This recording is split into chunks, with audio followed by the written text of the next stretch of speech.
हरे Krishna everyone. आज हम बनाएंगे करेली की एक ऐसी रेसिपी, बिल्कुल न्यू रेसिपी है, बिना करवाहट की ये लगेगी और बहुत ही ज़्यादा टेस्टी क्रिस्पी बनने वाली है।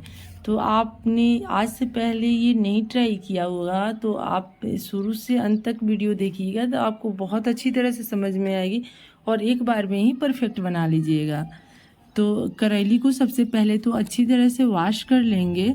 उसके बाद मैं ये करेली एक लेंगे और इसका दोनों साइड का जो होता है उसको हल्का हल्का थोड़ा थोड़ा सा कट कर लेंगे। उसके बाद हम बीच से इस तरह से कट कर लेंगे, सेंटर से इस तरह से कट करना है जैसे कि मतलब दोनों तरफ से नहीं, एक ही तरफ से कट होना चाहिए। जैसे कि मैं अभी दिखा रही हूँ आपको कट करके, देखिए इस तरह से हम कट कर लेंगे। और सबसे पहली बात कि करेली को चेक कर लेंगे इसमें कीड़ा तो नहीं है। करेली में बहुत ज़्यादा कीड़ा होता है, ऊपर से दिखने में अच्छी रहती है और अंदर कीड़ा रहता है, तो इसलिए अच्छी तरह से चेक कर लेंगे। उसके बाद चाकू की हेल्प से इसका सारा बीज हम निकाल लेंगे। बीज को फेंकना नहीं है, इसमें करेली में किसी भी चीज़ को हमें फेंकना नहीं है, बिल्कुल सारा भरपूर फ़ायदे के साथ हम बनाएंगे। तो इसका बीज और रेशा हम निकाल लेंगे इस तरह से, एक थाली में या कटोरी में अच्छी तरह से निकाल लेंगे। इसका बहुत यूज है और बल्कि इससे ज़्यादा टेस्ट आएगा। मैं आगे सारा कुछ स्टेप बाई स्टेप आपको बताऊंगी। तो सबसे पहले तो इसको अच्छी तरह से हम क्लीन कर लेंगे अंदर से। तो देखिए इस तरह से मैंने कर लिया है। इसी तरह से सारे करेली को कट करना है, जैसे कि मैंने इसको कट करके मैंने दिखाया है। देखिए इस तरह से रहेगा, दोनों तरफ से बिल्कुल कट नहीं करना है, एक तरफ से कट करना है। तो इसी तरह से मैंने सारा करेली को कट कर लिया है।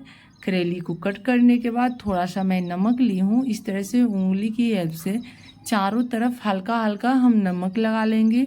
बहुत ज़्यादा नहीं लगाना है, बिल्कुल हल्का हल्का लगाना है। इससे क्या होगा कि बहुत जल्दी कुक भी हो जाएगी और इसका कड़वाहट भी नहीं आएगा। टेस्ट करेली का बहुत अच्छा आता है इस तरह से करने से। तो इस तरह से हम कर लेंगे सारे करेली में, इसी तरह से नमक लगा लेंगे हल्का हल्का। और ये करेली तो बच्चे भी खा सकते हैं, मुझे भी करेली बहुत कड़वा लगता है, लेकिन करेली का ये रेसिपी है जो मैं इजीली खा लेती हूँ, बल्कि बहुत ज़्यादा टेस्टी लगता है और बार बार बनाती भी हूँ। तो देखिए इस तरह से मैंने सारे करेली को कर लिया है। पहले से मैंने गैस ऑन करके तेल गर्म होने के लिए रख दिया था। अब इसको इसमें फ्राई करेंगे अच्छी तरह से। तेल गर्म होने के बाद इसको डालेंगे और इस बात का खास ध्यान रखना है कि आपका फ्लेम बिल्कुल लो टू मीडियम होना चाहिए। इससे क्या होगा कि हाई फ्लेम पर अगर फ्राई करिएगा तो बहुत ज़्यादा एक तरफ से ऊपर से जलने जैसा दिखेगा और टेस्ट भी अच्छी नहीं आएगी। लो टू मीडियम फ्लेम पर फ्राई करिएगा तो ये फ़ायदा है कि क्रिस्पी होगा और बहुत अच्छी तरह से इजीली कुक हो जाएगा और टेस्ट भी बहुत अच्छी आती है। कोई भी खाना मीडियम फ्लेम पर बनाने पर टेस्ट बहुत अच्छी आती है। इस तरफ से उलट पलट कर हम इसे फ्राई कर लेंगे, बहुत ज़्यादा डिप भी नहीं, बहुत ज़्यादा ये भी नहीं। आप क्रिस्पी खाना चाहते हो तो उतना ही ज़्यादा आपका फ्लेम लो पर फ्राई करना होगा, टाइम ज़्यादा लगेगा।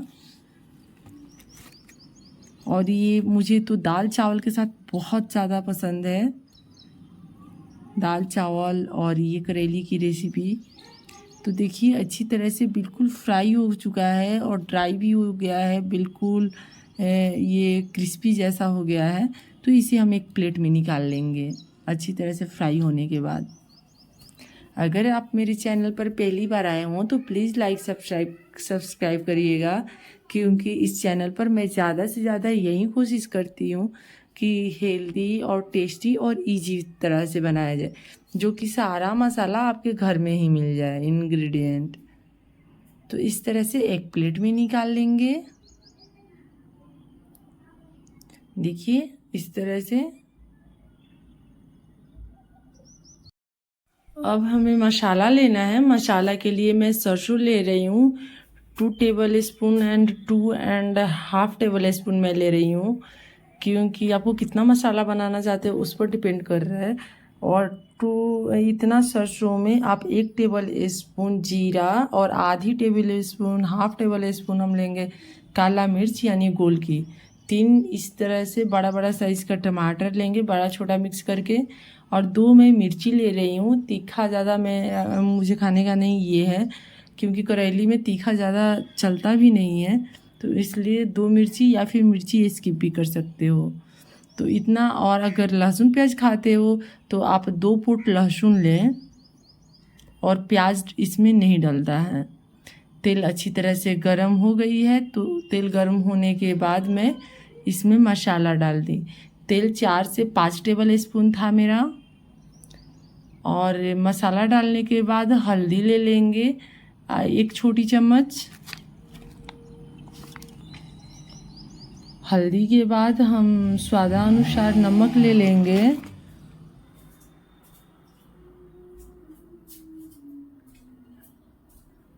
मैं सेंधा नमक ले रही हूँ, आपके पास जो हो वो ले सकते हो, नॉर्मल वाला भी, लेकिन सेंधा नमक के हेल्थ के लिए अच्छा होता है। और इस तरह से हम चला लेंगे, अच्छी तरह से मिक्स कर लेंगे, और इसी तरह से चलाते हुए हम फ्राई कर लेंगे।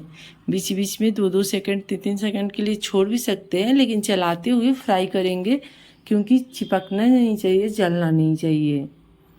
फ्लेम आपका मीडियम होना चाहिए, हाई फ्लेम पर नहीं फ्राई करेंगे। मीडियम फ्लेम पर मसाला फ्राई करने से टेस्ट बहुत अच्छी आती है। थोड़ा सा 2 मिनट फ्राई हो जाए तो हम इसमें जो करेली का बीज और रेशा रखे थे इसमें डाल देंगे। कुछ भी हमें फेंकने की ज़रूरत नहीं है, इससे बहुत अच्छी टेस्ट आती है। इसी तरह से चलाते हुए हम फ्राई कर लेंगे। फ्राई तब हो जाएगा जब मसाला से तेल छोड़ने लगेगी और मसाला हल्का टाइट हो जाएगा। देखिए हमारा मसाला टाइट हो चुका है, और अब कढ़ाई में देखिए थोड़ा सा भी नहीं चिपक रहा है। देखिए, तो इस तरह से हो जाए तो समझेंगे कि अच्छी तरह से फ्राई होने की कगार पर आ गया है। इसे और 1-2 मिनट में चलाते हुए फ्राई कर ले रही हूँ। बहुत ज़्यादा ब्लैक भी फ्राई नहीं करना है, इस तरह से हम फ्राई कर लेंगे।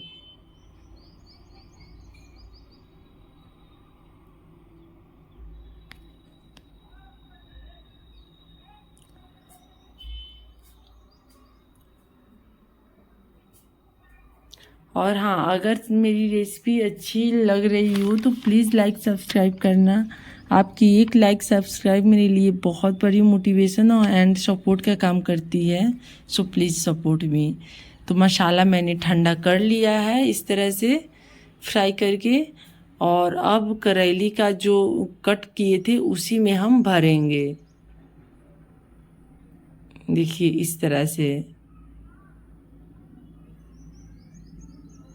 इस तरह से भर भर के हम सारा थाली में रख लेंगे अच्छी तरह से। देखिए कितना इजी है। इसी तरह से भर भर के हम रेडी कर लेंगे। अब ये बिल्कुल रेडी है, आप देख रहे हो। और अगर कितना इजी भी है और खाने में बिल्कुल कड़वा नहीं लगेगा। तो अगर रेसिपी